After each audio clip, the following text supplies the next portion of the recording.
ये आपके पूरे जीवन में बस एक ही बार अलाउड होगा, ठीक है। The SSC can purchase only one residential house property in India to get the benefit of exemptions. चलो अच्छी बात है। If a person purchases construction more than one residential house, in only one house would be considered for the purpose of exemption. Investment in a property outside India will not be considered for the exemptions. If SSC sold a flat and acquired, सुन रहे हो ना तुम, and acquired two adjacent flat which has a common meet point, then such two flats shall be treated as one flat. तो यदि आप दो flat लेते, बीच से दीवार हटाते, दोनों फ्लैट को एक सिंगल यूनिट की तरह यूज करते हो, तो फिर वो दो फ्लैट भी एक ही फ्लैट माना जाएगा और उसका डिडक्शंस मिलेगा, भले ही आपकी कैपिटल गेन 2 करोड़ के अंदर हो या 2 करोड़ के बाहर हो। तो एक एसएससी को एक ही प्रॉपर्टी का डिडक्शंस मिलेगा। इसमें दो बातें प्रोवाइजो में है, दो बातें एक्सेप्शंस है। पहला, यदि आपकी इनकम 2 करोड़ के अंदर है तब तो आपको दो प्रॉपर्टी का पे डिडक्शंस मिल जाएगा, खत्म बात। और दूसरी बात है कि यदि आपकी दो फ्लैट एडजेसेंट है और उनके बीच का दीवार हटाया हुआ है, being used as a single unit, तो वो दोनों फ्लैट एक ही फ्लैट की तरह ट्रीट होगा। बात क्लियर? ओके, अब यहाँ पे बात करें time limit for acquisition. Purchase के लिए 1 साल बैकवर्ड, 2 इयर्स फॉरवर्ड, कंस्ट्रक्शन के लिए 3 साल फॉरवर्ड। ध्यान रखिएगा 3 साल के अंदर कंस्ट्रक्शन कंप्लीट हो जाना चाहिए, मस्ट बी कंप्लीटेड। ओके, यदि आपकी प्रॉपर्टी कंपलसरी एक्वायर हुई है तो ये जो 3 साल की टाइम लिमिट है ये काउंट होगी from the date when you received your first compensation. Okay, deductions मिले minimum of the following: capital gain और amount invested in new asset. Revocation, यदि आपने न्यू हाउस 3 साल के अंदर बेच दिया तो आपका पुराना डिडक्शंस रिवोक होते सब्ट्रैक्ट हो जाएगा कॉस्ट ऑफ न्यू एसेट्स। और यदि आपने सीजीडीए को मिस यूटिलाइज कर दिया या नॉन यूटिलाइज रहा तो आपका पुराना डिडक्शंस रिवोक होके आपकी करंट ईयर की इनकम मान लिया जाएगा। इसमें एक और पेज है, जो असेसमेंट ईयर 24-25 में अमेंडमेंट आया था। मोदी सरकार को लगा कि 54 में बेनिफिट मुझे दो, तुम्हें दो, हम लोग जैसे मिडिल क्लास लोगों को दो। ये जो धीरू भाई अंबानी है, जो 200 करोड़ के बंगले खरीदते हैं, उनको बेनिफिट क्यों देना है? तो ये सोच के मोदी सरकार ने बोल दिया कि आपको किसी भी हाल में 10 करोड़ से बेसी का बेनिफिट नहीं मिलेगा।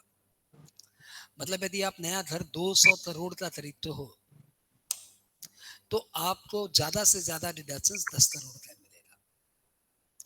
मतलब यदि आपने नया घर खरीदा 40 करोड़ का तो मैक्सिमम डिडक्शंस 10 करोड़ ही मिलेगा, ठीक है। यदि आपने घर अपने नाम पे नहीं लेते, अपनी वाइफ के नाम पे ले लिया तो क्या डिडक्शंस मिलेगा? मैंने अपना पुराना घर बेचा, मेरे को कैपिटल गेन हुआ 40 लाख का, मैंने 40 लाख का नया घर ले लिया। जो मैंने 40 लाख का नया घर लिया लेकिन वो मैंने अपनी वाइफ के नाम पे रजिस्ट्री करा दी। पैसे मेरे जेब से गए हैं लेकिन रजिस्ट्री मेरी वाइफ के नाम पे है। बताओ डिडक्शंस मिल जाएगा?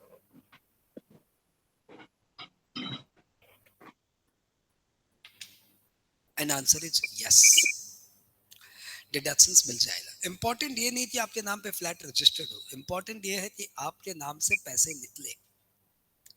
तो सिंस इन्वेस्टमेंट आपने किया तो डिडक्शंस आपको मिल जाएगा। ये इंपॉर्टेंट बात है भैया, एग्जाम में पूछ सकता है। आगे बढ़ते हैं सेक्शन 54 बी में। 54 सबका सेटिस्फैक्टरीली फिनिश। आज भैया देखो डिडक्शंस पैक करना, ये कैपिटल गेन पैक करना अपने को। 54 सबका फिनिश। ओके, 54 बी में आते हैं।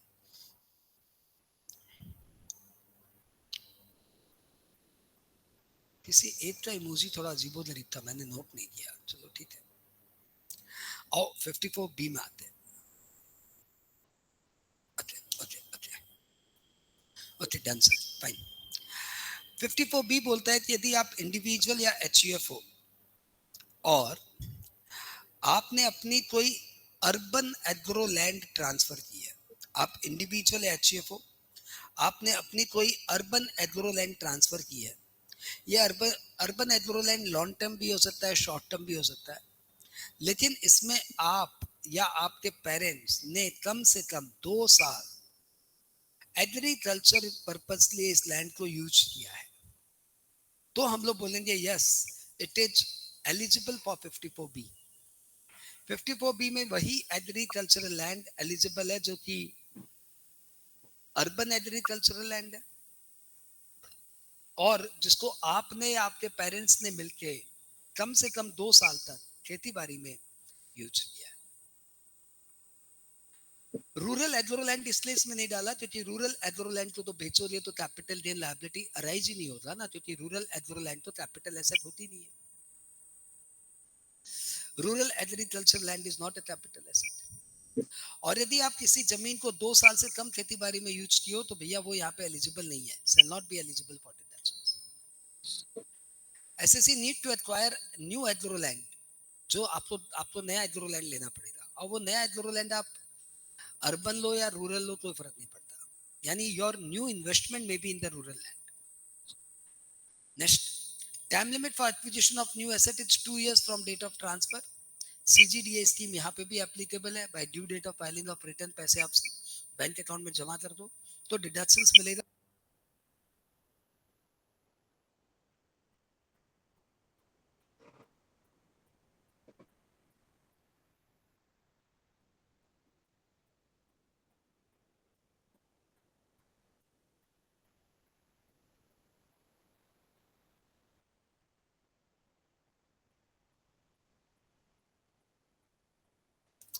तो डिडक्शंस मिलेगा कैपिटल गेन और amounts of invested which ever is lower. सब रेडी? कंडीशन फॉर रिवोकेशन, इसमें भी रिवोकेशन की वही सब बातें हैं कि आप न्यू लैंड को, हाउस लिखा हुआ है बाई मिस्टेक है, न्यू लैंड को, न्यू एसेट को 3 साल तक नहीं बेच सकते। यदि आपने 3 साल में इसको बेचा तो आपका अर्लियर डिडक्शन रिवोक होकर आपके सीओए से सब्ट्रैक्ट हो जाएगा, और सीजीडीए के अमाउंट को आप यूज नहीं कर सकते, सीजीडीए के अमाउंट को आप मिसयूज नहीं कर सकते या अनयूज नहीं रख सकते। यदि आपने सीजीडीए में रखा हुआ अमाउंट अनयूज रख दिया, मिसयूज रख दिया, तो आपका पुराना डिडक्शन रिवोक होकर आपके करंट ईयर की इनकम मान लिया जाएगा। 54D 54B सबका हो गया। 54B जहाँ पढ़े हो वहाँ पे ध्यान रखना, 1037 के साथ लिंक कर लेना। 1037 में बोला हुआ है कि कोई भी इंडिविजुअल या एचयूएफ के पास कोई अर्बन एग्रीकल्चरल लैंड है जिसे वो या उसके पेरेंट्स कम से कम 2 साल से खेतीबाड़ी में यूज कर रहे थे, यदि वो जमीन गवर्नमेंट कंपल्सरीली एक्वायर करता है तो वो जमीन एग्जम्प्टेड है। तो 54B में यदि कंपल्सरी एक्विजिशन आ जाए तो 1037 लग जाएगा और पूरी की पूरी इनकम ही एग्जम्प्टेड है। लेकिन यदि 54B में आप कंपल्सरी एक्विजिशन नहीं है तो फिर आपको नई जमीन लेके डिडक्शंस लेना पड़ेगा। क्लियर? तो यहाँ पे आप ऐसे समझ लो कि transfer must not be by way of compulsory acquisition, क्योंकि ट्रांसफर कंपल्सरी एक्विजिशन वे से हुआ तब तो फिर पूरा का पूरा कैपिटल गेन एग्जम्प्टेड हो जाएगा। 54B की दरकार ही नहीं है। 54D एक बात दिल से दिल तक में सुनो कि कोई भी एसएससी, एनी एसएससी जिसके पास कोई इंडस्ट्रियल लैंड और बिल्डिंग थी जो वो इंडस्ट्रियल पर्पस में यूज कर रहा था, फैक्ट्री जिसमें चला रहा था, और उस जमीन को गवर्नमेंट ने कंपल्सरीली एक्वायर कर लिया,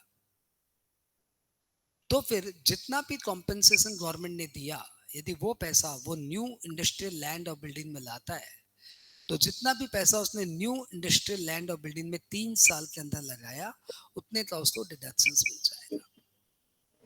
सीजीडीए स्कीम इज एप्लीकेबल। रिवोकेशन वही है कि सीजीडीए मिस यूटिलाइज नहीं होना चाहिए और न्यू लैंड 3 साल के अंदर बेचने की नहीं है। न्यू लैंड और बिल्डिंग 3 साल के अंदर बेचने की नहीं है। ओके, सुमित पाल क्या पूछ रहा मुझे नहीं पता।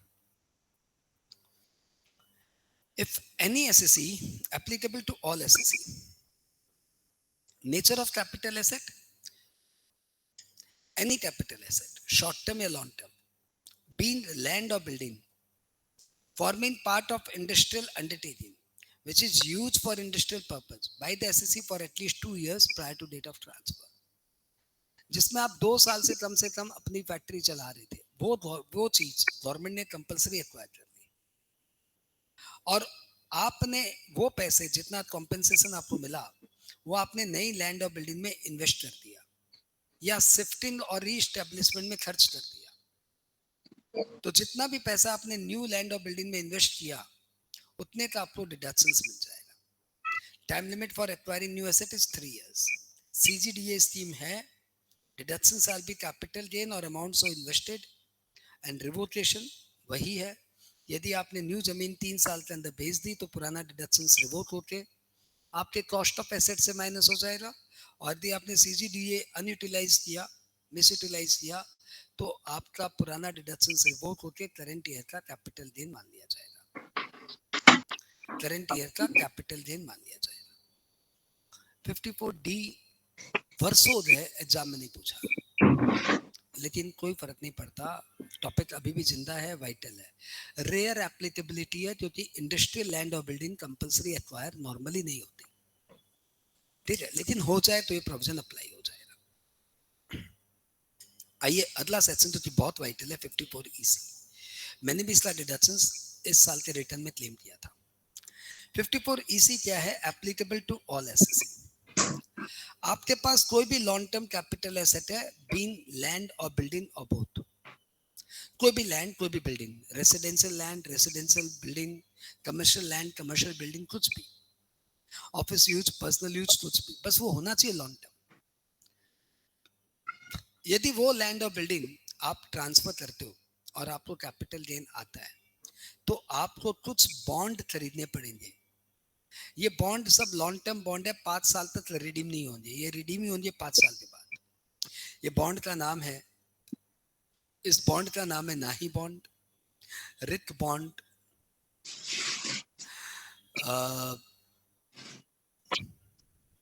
क्या बात है, 2 बॉन्ड का नाम लेके खत्म कर दिया। IRFC bond, PFC bond. PFC मतलब पावर फाइनेंस कॉर्पोरेशन,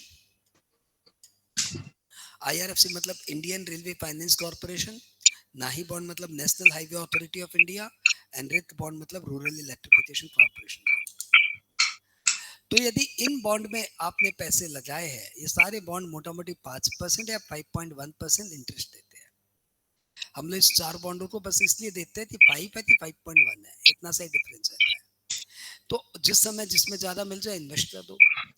5.1% में आपने पैसे लगा दिए, मतलब ऑलमोस्ट कोई रिटर्न नहीं आ रहा है, इन्फ्लेशन भी कवर नहीं हो रहा है। 5.1% आपने पैसे इंटरेस्ट में पैसे लगा दिए और 5 साल तक वे पैसे भूल जाइए। 5 साल के बाद जब आपको मैच्योर हो जाएगा, 5 साल के बाद ये बॉन्ड मैच्योर हो गया, तब आपके हाथ में पैसे वापस आ जाएंगे। तो अभी आपको लैंड और बिल्डिंग बेच के जितना भी कैपिटल गेन आया उतना पैसा आपको इन बॉन्ड में इन्वेस्ट करना है। तो सपोज मैंने 50 लाख में जगह बेची और मेरा कॉस्ट ऑफ एक्विजिशन था 30 लाख, मेरे हाथ में कैपिटल गेन आया 20 लाख, तो मुझे सिर्फ 20 लाख ही इन्वेस्ट करने हैं, 50 लाख इन्वेस्ट नहीं करने हैं। बात क्लियर? ओके। कितने दिनों के अंदर ये बॉन्ड लेना है? तो भैया बॉन्ड लेने इस बात का समय लगेगा, 6 महीने के अंदर आप बॉन्ड ले सकते हो, सिर्फ 6 महीने के अंदर।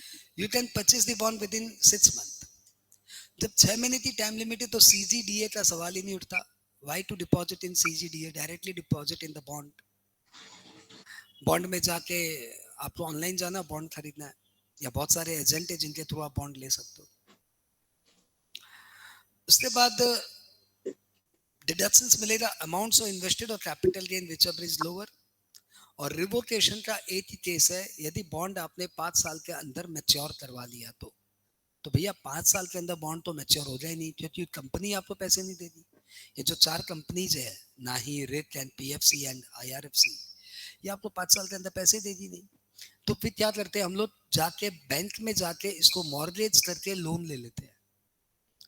पैसे की दरकार थी तो ये बॉन्ड जाके बैंक में दे दिया और बैंक से जाके लोन ले लिए। तो लॉ कहता आप ये भी नहीं कर सकते, in any way you can not convert such money, such bond into money. In any way, if you converted the bond into money, that shall be liable to revocation. पुराना डिडक्शन रिवोक होकर आपका capital gain मान लिया जाएगा। बात clear? इस bond में भी वही बात है कि आपका maximum deductions under this section can be up to 50 lakh. जैसे 54 में ज्यादा से ज्यादा 10 करोड़ का डिडक्शंस मिल सकता था, वैसे 54 ईसी में ज्यादा अमीर लोग ये बॉन्ड ले लेते ना बैठे है, तो यहाँ पे डिडक्शंस रहा दिया मैक्सिमम 50 लाख। यानी ये सेक्शन बनाया गया है मिडिल क्लास वालों के लिए, ठीक है। Okay okay okay 54 EC is very popular in the examination. 54 EC is very popular in the exam hall and as well as in the real life. बहुत लोग इसमें पैसे लगाते हैं। ओके 54 EC के बाद आते हैं 54 EE। कोई काम का नहीं है, कोई काम का नहीं है, छोड़ दो।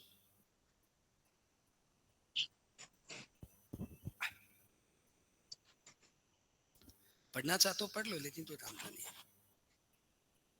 सही पर पढ़ लेते, पढ़ लो। Applicable to all SSC. 54 EC भी एप्लीकेबल टू ऑल एसएससी था। Nature of capital asset any long term capital asset, वहां पे था any long term immovable property. Condition इस बार भी आपको किसी स्पेसिफाइड एसेट में इन्वेस्ट करना है, मतलब किसी कंपनी की सिक्योरिटीज में इन्वेस्ट करना है। लेकिन ये कंपनी की सिक्योरिटी क्या है? यूनिट और unit issued before the first day of 19, 1 अप्रैल 19 के पहले इन कंपनीज ने जो सिक्योरिटीज इशू की थी उसमें इन्वेस्ट करना है। तो इस 1/4/19 को बीते भैया 6 साल हो गए हैं, तो अब ये प्रोविजन कोई काम का नहीं था, इसलिए मैंने बोला इसको छोड़ दो। अब आ जाइए 54F। 54F क्या कहता है? 54F कहता है, पहले दिल से दिल तक सुनो, बहुत इंपॉर्टेंट सेंसर है। 54F कहता है कि यदि आपने अपनी कोई भी लॉन्ग टर्म एसेट बेची, may be jewellery, may be shares, may be anything, आपने कोई लॉन्ग टर्म एसेट बेची और इसको बेच के आपके पास पैसे आ जाए, अब आप अपना पहला घर लेने जा रहे हो, पहला पहला घर, या एक घर है, छोटू सा घर है, अब आप अपना घर लेने जा रहे हो। जितना इमोशनल मैटर है, सोचो लाइफ में अपना पहला घर या लाइफ में अपना पहला ढंग का घर, कितना इमोशनल इशू है। तो लॉ बोलता है कि यार जितनी भी प्रॉपर्टीज बेचते, कोई भी लॉन्ग टर्म एसेट बेचते, यदि वो प्रोसीड, ध्यान रखिएगा, वो प्रोसीड, वो सेल प्रोसीड आप अपने पहले या दूसरे घर में इन्वेस्ट करते हो, तो जितना अमाउंट आपने उसमें इन्वेस्ट किया उसका प्रोपोर्शनेटली डिडक्शंस मिल जाएगा। मैं समझाता हूँ। सपोज ये है मिस्टर गोल्डी, ठीक है, इसके पास अपना कोई घर नहीं है, ये कमाता है और कमाने के बाद ये इसकी गोल्ड में इन्वेस्ट कर देता है। पिछले 10 साल से यही पैसा कर रहा है, यही काम कर रहा है। हर साल इसकी 2 लाख रुपए सेविंग होती है, हर साल ये 2 लाख रुपए गोल्ड में डाल देता है। तो 10 साल में इसका 2 लाख रुपया करते करते 20 लाख रुपया गोल्ड में इन्वेस्ट हो गया, और उसकी मार्केट वैल्यू लेते लेते अभी इसकी वैल्यू होगी 50 लाख। तो इसने पैसे लगाए 2 लाख 20 लाख और अभी मार्केट वैल्यू चल रही है 50 लाख। जय हो गोल्ड बाबा। इसने सारे गोल्ड बेच दिए, सेल कंसिडरेशन 50 लाख और कॉस्ट ऑफ एक्विजिशन 20 लाख और कैपिटल गेन 30 लाख, ठीक है। अब इसने एक छोटा सा फ्लैट पसंद किया, 2 रूम का फ्लैट, सपोज 40 लाख में इसको फ्लैट मिल गया, नया घर, पहला घर, पहले कमाई का पहला घर, तो पहला घर मिल गया। इसने वो घर खरीद लिया 40 लाख में। घर लेने के बाद उसमें 10 लाख का फर्नीचर बनाया और 50 लाख अपने पूरे पैसे लगा के बड़े इत्मीनान के साथ रहने जा रहे हैं। डिपार्टमेंट आया, बोला भैया टैक्स का क्या, 30 लाख कमाया है, इसके ऊपर टैक्स दो। तो लॉ बोलता है नहीं नहीं, आपको डिडक्शंस मिलेगा। आप बताइए आपने घर में कितना इन्वेस्ट किया? बोला सर 50 लाख। बोला 50 लाख में तो फर्नीचर भी इंक्लूडेड है, फर्नीचर की बात मत करिए, घर में कितना इन्वेस्ट किया? तो सर घर में तो 40 लाख इन्वेस्ट किया। तो 40 लाख के हिसाब से आप डिडक्शंस ले लीजिए। बोले कितना डिडक्शंस मिलेगा बताइए थोड़ा। बोले तो भैया पूरा प्रोसीड इन्वेस्ट करते तो 30 लाख का डिडक्शंस देते, पूरा प्रोसीड इन्वेस्ट करते तो पूरा डिडक्शंस दे देते, लेकिन आपने तो 40 लाख इन्वेस्ट किया है, तो प्रोपोर्शनेट डिडक्शंस मिलेगा। Amount invested divided by net sale consideration into 30, 24 lakh का डिडक्शंस मिल जाएगा। 6 लाख आपका टैक्सेबल कैपिटल है। ऐसा फटाफट कैलकुलेशन सीखना है तो बुद्धा ब्रेन ज्वाइन करना पड़ेगा। ठीक है, 6 लाख रुपया आपका टैक्सेबल कैपिटल है। कैसा लगा? अरे कैसा लगा? सबको क्लियर? नाइस। 54F में कंडीशन है कि आपके पास या तो एक भी घर नहीं हो या फिर मैक्सिमम एक घर हो at the time of purchase of new house. और जैसे 54 में था ना कि यदि आप 2 घर लेंगे तो डिडक्शंस कोई एक ही घर का मिलेगा, यहाँ पे ऐसा नहीं है। यहाँ पे आपको एक ही घर लेना है। द सेक्शन इज फॉर आम आदमी, द सेक्शन इज फॉर आम आदमी। बेसिक पैसे वालों के लिए सेक्शन ही नहीं है। आप ध्यान दो, 54 EC आम आदमी मिडिल क्लास 50 लाख से बेसी का डिडक्शंस नहीं देंगे। 54 भी गांव के नहीं, एग्रीकल्चरल लैंड मतलब किसानों के लिए सेक्शन।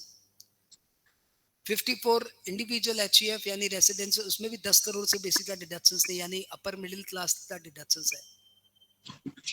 बहुत कमाने वालों के लिए डिडक्शंस है नहीं हमारे कैपिटल में।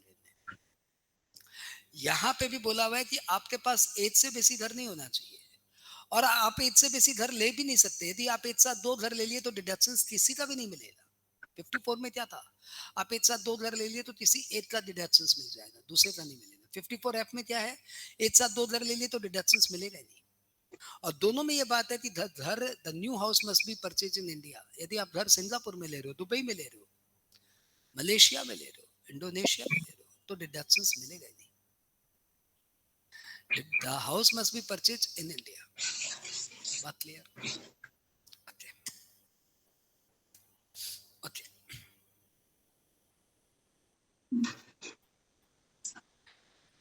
परचेज की टाइम लिमिट वही है जो 54 में है, 1 साल बैकवर्ड 2 साल फॉरवर्ड। कंस्ट्रक्शन की टाइम लिमिट वही है, 3 साल फॉरवर्ड। CGDA में यहाँ पे 3 पॉइंट है, रिवोकेशन में यहाँ पे 3 पॉइंट है। पहला, आप नए घर को 3 साल तक बेच नहीं सकते। CGDA आप मिस यूटिलाइज नहीं कर सकते। और तीसरा, नेक्स्ट 3 साल तक कोई घर नहीं ले सकते। ये पहली बार है जहाँ पे परचेज पे रिस्ट्रिक्शंस है।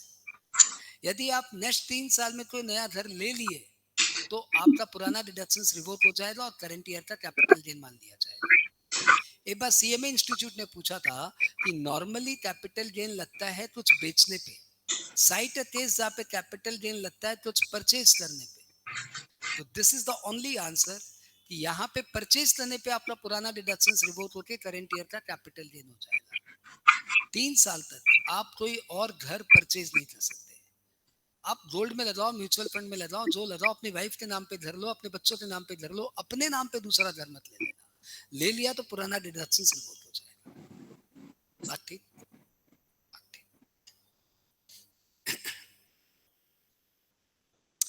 54F खत्म, आपका भी सेटिस्फैक्टरीली खत्म। तो एक बार थम दिखाओ, फिर हम लोग चलेंगे 54G में। दीपेश कुछ बोलना है, फटाफट बोलो। ओके, डन डन, ठीक है, फाइन। दीपेश मैं समझ गया तुम क्या बोलना चाह रहे हैं। ओके, 54G में आते हैं। 54G सेक्शंस अब कोई खास मायने नहीं रखता, फिर भी सुन लो। 54G कहता है कि यदि आप अपना बिजनेस अर्बन एरिया से नॉन अर्बन एरिया में शिफ्ट कर रहे हो तो हम बहुत खुश हैं, क्योंकि अर्बन एरिया ऐसे ही बहुत ओवर क्राउडेड है और आज इंटरनेट के जमाने में आप कहीं से भी बिजनेस कर सकते हो। तो why don't you shift from urban area to non urban area. Government आपको मोटिवेट कर रहा है कि यदि आप अपने बिजनेस को अर्बन एरिया से नॉन अर्बन एरिया में शिफ्ट करते हो और इस रिगार्ड में आप अपनी लैंड, बिल्डिंग, प्लांट, मशीनरी बेचते हो और नॉन अर्बन एरिया में जाके लैंड, बिल्डिंग, प्लांट, मशीनरी खरीदते हो या फिर कोई शिफ्टिंग एक्सपेंडिचर इनकर करते हो, तो जितना भी आपने लैंड, बिल्डिंग, प्लांट, मशीनरी में इन्वेस्ट किया या जितना भी आपने शिफ्टिंग एक्सपेंडिचर पे खर्च किया, उन सब का आपको डिडक्शंस मिल जाएगा। मतलब सपोज अपना बिजनेस चल रहा है कोलकाता में और सपोज ममता दी ने या मोदी सरकार ने नॉन अर्बन एरिया डिक्लेयर कर रहा है, suppose non urban area declare कर रहा है वर्धमान को, सपोज, हाँ नहीं किया हुआ लेकिन सपोज कर दिया, तो मैं अपने तेलतटा से बिजनेस को उठाते वर्धमान में ले दिया। वर्धमान भी बंगाल में ही है। मोदी सरकार ने उसको नॉन अर्बन एरिया डिक्लेयर किया हुआ है। तो मैं अपना फैक्ट्री यहां से हटा के यहाँ ले गया। अब फैक्ट्री कोई ऐसी तो नहीं थी धक्का मार के ले जाऊंगा। ऑब्वियसली मैंने इस फैक्ट्री को यहाँ पे बेचा, यहाँ पे नया फैक्ट्री लिया, यहाँ पे प्लांट एंड मशीनरी बेचा, यहाँ पे नया प्लांट एंड मशीनरी लिया, और कुछ प्लांट एंड मशीनरी जो छोटी थी उनको मूव करके ले गए, गाड़ी में डाल के ले गए। तो मेरा लगा क्या, न्यू लैंड पे थोड़ा खर्चा, न्यू बिल्डिंग पे थोड़ा खर्चा, न्यू प्लांट एंड मशीनरी पे थोड़ा खर्चा, और शिफ्टिंग पे थोड़ा खर्चा। यहाँ पे जो मैंने बेचा उसका सेल कंसिडरेशन आया suppose 3 crore, cost of acquisition था 100 करोड़, और मेरे को कैपिटल गेन आ गया सपोज 2 करोड़। यहाँ पे जो मैंने खरीदा, सिंस नॉन अर्बन एरिया है, सस्ती एरिया है, तो मेरा 1.5 करोड़ में सारा सेटअप हो गया। तो 1.5 करोड़ मैंने नया खर्चा किया। तो जितना भी मैंने new land, building, plant, machinery और शिफ्टिंग एक्सपेंडिचर पे खर्चा किया, उतने का मुझे डिडक्शंस मिल जाएगा। Taxable long term capital gain से भी 50। तो सर यहाँ पे प्रोसीड इन्वेस्ट नहीं करना, नहीं, यहाँ पे प्रोसीड इन्वेस्ट नहीं करना। प्रोसीड इन्वेस्टमेंट का एक ही सेक्शन है 54F, जहाँ पे बोलता है फुल प्रोसीड इन्वेस्ट करो, उसका नाम रख लिया मैंने F, फुल पैसा लगाओ, पूरा पैसा लगाओ। बात बाकी सब में कैपिटल गेन का पैसा लगाओ। एफ में है फुल पैसा लगाओ, बात बाकी सब में क्या है, थोड़ा पैसा लगाओ, कैपिटल गेन का पैसा लगाओ। तो मेरा कैपिटल गेन हुआ था 200 लाख, मैंने 200 लाख में से 150 लाख इन्वेस्ट कर दिया, मुझे 150 लाख का डिडक्शन मिल गया। बात क्लियर? तो एक बार 54G को तुम्हारी भाषा में फटाफट पढ़ ले। Applicable to all SSC. Nature of capital asset transferred, any land, any building, any machinery, any plant which is used for the purpose of industrial undertaking. Now you are shifting that industrial undertaking from urban area to non-urban area. ध्यान रखना, मैं tuition shift करूंगा तो मुझे कोई deduction नहीं मिलेगा, क्योंकि ट्यूशन सेंटर इंडस्ट्रियल अंडरटेकिंग नहीं है। It must be industrial undertaking. बात clear? Urban area, non urban area क्या है, ये सब गवर्नमेंट नोटिफाई करती है, आपको समझना नहीं है। SSC either purchase new machinery और प्लांट, एक्वायर बिल्डिंग और लैंड, और इंटर शिफ्टिंग एक्सपेंडिचर।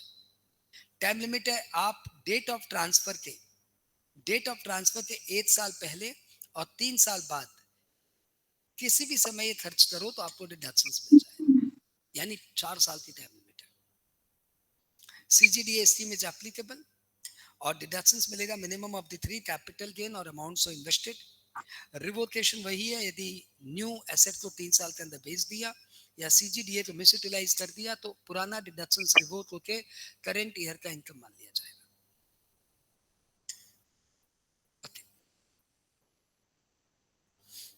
54G है। अच्छा, 54G में यहाँ पे क्या है, यहाँ पे वही है, यदि आपने न्यू एसेट को 3 साल के अंदर बेच दिया तो पुराना डिडक्शंस रिवोक होकर आपके सीओए से माइनस होगा, और सीजीडीए को मिस यूटिलाइज किया तो पुराना डिडक्शंस रिवोक होकर आपकी करंट ईयर की इनकम मान ली जाएगी। 54G है। जो 54G में आपने पढ़ा ना, वही का वही 54GA में है, दोनों में कोई डिफरेंस नहीं है। बस 54G में आप नॉन अर्बन एरिया से अर्बन एरिया से नॉन अर्बन एरिया में शिफ्ट हो रहे थे, और यहाँ पे आप किसी भी एरिया से सेज एरिया में शिफ्ट हो रहे हो। तो आप कोई भी एसएससी हो, आप कोई भी लैंड, बिल्डिंग, प्लांट, मशीनरी बेच रहे हो, ध्यान रखना यहाँ पे फर्नीचर नहीं है, वहां पे भी फर्नीचर नहीं था, और आप अपना बिजनेस शिफ्ट कर रहे हो, इंडस्ट्रियल अंडरटेकिंग शिफ्ट कर रहे हो from any area to SEZ area, और उसके बाद बाकी सारे प्रोविजन सेम, वही टाइम लिमिट 1 साल बैकवर्ड, 3 साल फॉरवर्ड, वही डिडक्शंस, अमाउंट इन्वेस्टेड और capital gain whichever is lower, और वही रिवोकेशन, यदि आपने न्यू ऐसे को 3 साल के अंदर भेज दिया तो पुराना डिडक्शंस रिवोक होकर सीओए से माइनस हो जाएगा, और सीजीडीए को मिस यूटिलाइज किया तो आपकी करंट ईयर की इनकम मान ली जाएगी। सबके सब प्रोविजन सेम। आपका 54 खत्म। 54, 54B, 54D, 54EC, 54F, 54G, 54GA खत्म। क्या सबका सेटिस्फैक्टरीली कैपिटल गेन रिवाइंड हो गया ना? देखो बहुत इंपॉर्टेंट है। अबाउ 55A में reference to valuation office, capital gain में कई बार फेयर मार्केट वैल्यू को कंसिडर करना पड़ता है, कई बार। जैसे जैसे जैसे फेयर मार्केट वैल्यू कई बार यूज आती है जब आपको एसेट के बदले में एसेट मिल रहा हो, जब 50C की वैल्यूएशन लेनी पड़ रही हो, तो कई बार फेयर मार्केट वैल्यू बीच में आता है। तो ये फेयर मार्केट वैल्यू कौन डिसाइड करेगा? ऑब्वियसली वैल्यूएशन ऑफिसर डिसाइड करेगा। तो वैल्यूएशन ऑफिसर को रेफरेंस दिया जा सकता है अंडर सेक्शन 55A। कब? assessing officer may refer the valuation of a capital asset to the valuation officer। कब? यदि वैल्यूएशन ऑलरेडी हो चुका है रजिस्टर्ड वैल्यूअर से, where the valuation has already been done by a registered valuer। पहले आप registered valuer और valuation officer में डिफरेंस समझिए। रजिस्टर्ड वैल्यूअर शहर में बहुत सारे प्रोफेशनल हैं जो अपने आप को रजिस्टर्ड वैल्यूअर बताते हैं, और valuation officer income tax department का इंटरनल बंदा है जिसका काम है प्रॉपर्टी को वैल्यू करना। तो वैल्यूएशन ऑफिसर है, वो इनकम टैक्स डिपार्टमेंट का ऑफिसर है। और वैल्यूअर इज अ प्रोफेशन। बहुत सारे ज्वेलरी की दुकान वाले अपने बोर्ड पे लगा रखे हैं, वी आर रजिस्टर्ड वैल्यूअर, यानी वो अपनी ज्वेलरी की वैल्यू बताएंगे, सर्टिफिकेट देंगे, और वो सर्टिफिकेट, ठीक है, जैसे सीए के सर्टिफिकेट की वैल्यू वैसे उनकी सर्टिफिकेट की भी वैल्यू है कि भाई इस ज्वेलरी का वैल्यू इतना है, ये देख लो वैल्यूअर ने वैल्यू किया है, ठीक है। Where the valuation has been done by the registered valuer, already registered valuer ने उसकी वैल्यू कर रखी है, तो फिर यदि एसेसिंग ऑफिसर को लगे कि नहीं भैया डिफरेंस है, और डिफरेंस इतना, डिफरेंस थोड़ा ज्यादा है, फेयर मार्केट वैल्यू और इसमें थोड़ा डिफरेंस है, और डिफरेंस इतना है, कुछ भी डिफरेंस हुआ तो मैटर वैल्यूएशन ऑफिसर को रेफर करते हैं। If the AO is of the opinion कि थोड़ा भी डिफरेंस है तो वैल्यूएशन ऑफिसर को मामला रेफर करते हैं। लेकिन यदि वैल्यूएशन रजिस्टर्ड वैल्यूअर से नहीं हुआ है, if the valuation has not been done by the registered valuer, और फिर एसएससी को डिफरेंस फील हो, एसेसिंग ऑफिसर को डिफरेंस फील हो, तो एसेसिंग ऑफिसर तभी वैल्यूएशन रेफर करेगा जब या तो 15% ऑफ वैल्यू का डिफरेंस है और 25,000 का डिफरेंस है, विच एवर इज लेस। बहुत इतना चिल्लर सा अमाउंट है, बोलता है 25,000 का भी डिफरेंस हुआ तो रजिस्टर्ड वैल्यूअर को मामला रेफर कर देंगे। रजिस्टर्ड वैल्यूअर को मामला रेफर कर देंगे यदि 15% का डिफरेंस या 25,000 रुपए का difference, which ever is less, इतना सा डिफरेंस हुआ तब भी हम रजिस्टर्ड वैल्यूअर को रेफर कर देंगे। तो भैया सीधी सी बात समझो ना, if the assessing officer is not satisfied with your value then he can refer the matter to valuation officer।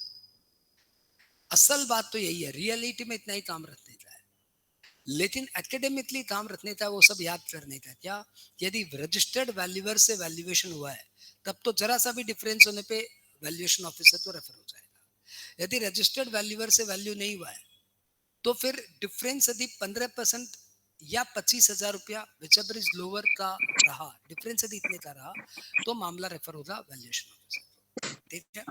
अब ये 55 इसका सेक्शन है 55A।